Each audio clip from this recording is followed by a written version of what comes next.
Hi, my name is Kara Foreman and I am the Rowlett High School prop master. Some really cool props that we're working on in this show is we're actually taking soda bottles and we're taking 4 of them, and with some cutting and gluing and the magical use of tape, we are converting them into columns that are going to be used on the banister of our 2nd story. And it's 4 soda bottles that have been paper mache and strung onto a wooden dowel with 2 caps on the end so that they have a stance. And once they're painted, this is a first coat paint. We haven't gotten it perfect yet, but they're going to end up looking like this, where they're going to blend in with a lot of our set.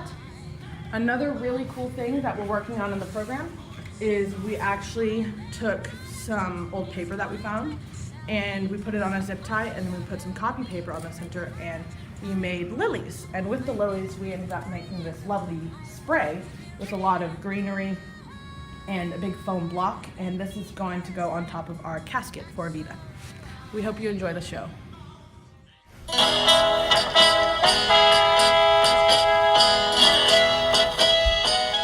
Hi, I'm Jake Gartrell, lead lighting designer for EVITA at Rowlett High School, and I'm going to show you a little bit about what I do.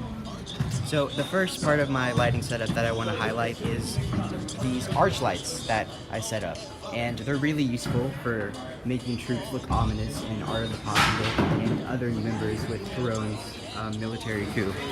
So a really cool thing that I enjoyed working on this show with was side lighting. And I was inspired by our UIL show last year, where we just had side lights on stage with these Colorados. And if we walk out to the center of the stage, you'll see that I have 6 Colorados.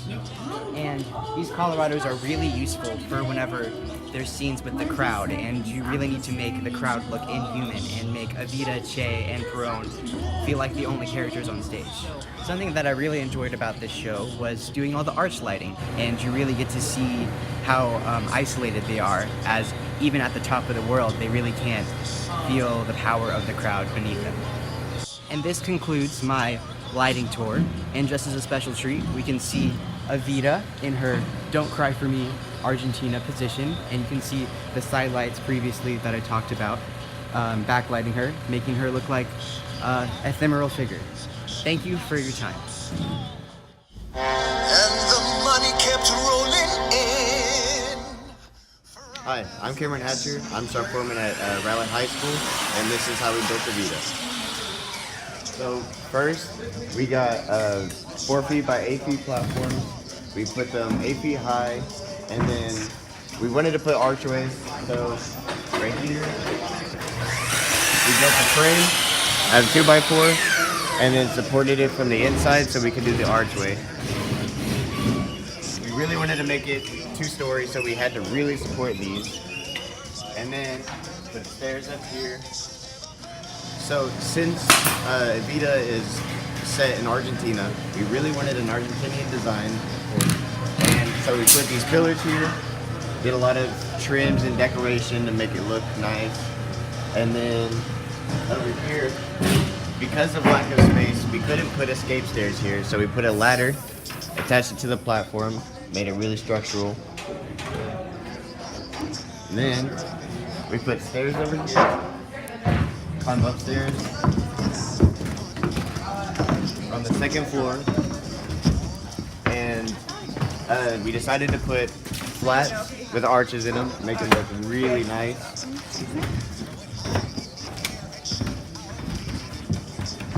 And then we really wanted it to go around the whole place, so we built 2 separate platforms with separate archways. That's the Argentinian design. We wanted to get the paint color right, so we got this tannish, creamish color, and then we're also going to add a contrasting color to add texture and make it look really nice. To make it safe for the actors, we put a safety railing right here, just so no one falls off. And then, in order to support the archway, we had to put a buttress from the platform all the way to the archway. So because we wanted to make it appealing to the audience, we didn't want just a plain background back here. So we put flats, and we painted it, made it look really nice. And then we added light back here for backlighting for the archways. So, in order to make it look really nice, we are going to put railways on the ends of the platforms, and then we're also, just so it's not a bunch of rails, we're also adding boxes to it and extending the pillars. Now, since we don't have a fly system, we wanted to change scenery really fast. Here at Rowlett, we actually have a winch system, so we attach this archway for Ava's funeral to the winch system, and we're gonna fly it out. Hugo, go ahead.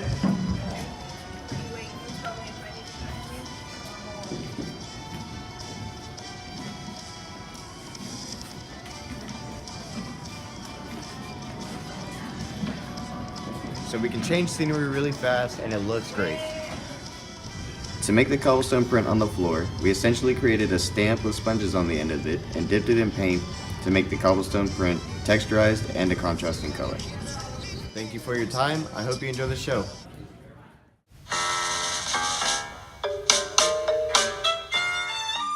Hi, my name is Sarah Clydes. I'm the costume head for EVITA. Our costumes range from the 30s, 40s, and 50s. They are just different. They range from the aristocracy to the working class. Some of our costumes were bought, like our wonderful Don't Cry For Me Argentina dress. And her other costumes were also bought because we just wanted a different type of elegant. Some of them were rented because it is very hard to have men's uniforms in stock in your costumes. And then we also borrowed some from our other theaters around the area who were so gracious to let us borrow them. So our dress for Ava was bought by us. It was not too pricey, but pricey enough. It's beautiful, it's corseted in the back. We remove it on stage. And it's hand embroidered, it's appliques. And then we have her cage at the bottom, which adds fullness to her and makes it beautiful on stage. And it's not too hard to get out of. It's very easy to put on and off. I'm in charge of all of Ava's quick changes. Her shortest quick change is 20 seconds. It goes from this dress to this dress while she is running across stage. Thank you for letting me talk to you, and I hope you enjoyed the show. It seems crazy, but you must believe there's nothing calculated, nothing planned. Please forgive me if I seem naive. I would never